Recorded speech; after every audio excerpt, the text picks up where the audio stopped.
The rebels' sudden reverses have revealed them for what they are, a rabble, not an army. Allied airstrikes can probably keep them from losing.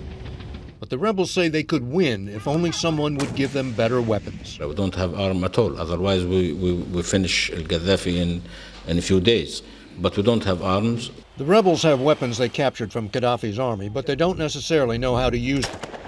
So as the U.S. considers its options, it will have to consider not just weapons, but training. And one of them certainly will be arming the rebels, which requires American special forces on the ground to do it right. Michael O'Hanlon of the Brookings Institution believes a few hundred anti-tank weapons would swing the tide of battle in a matter of days.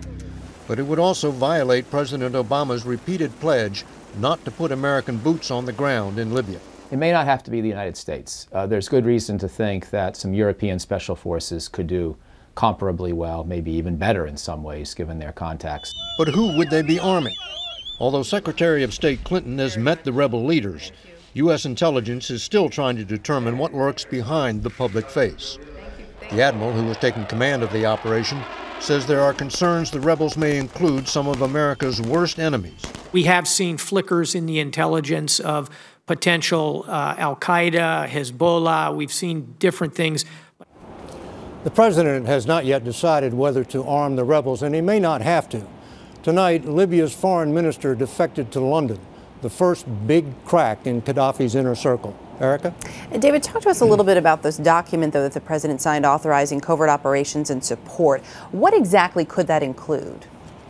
Well, it makes it legal for the CIA to open contacts with the rebels, but the president would still have to sign off on any specific operation. So just a first step. In terms of Qaddafi, has he changed his tactics at all?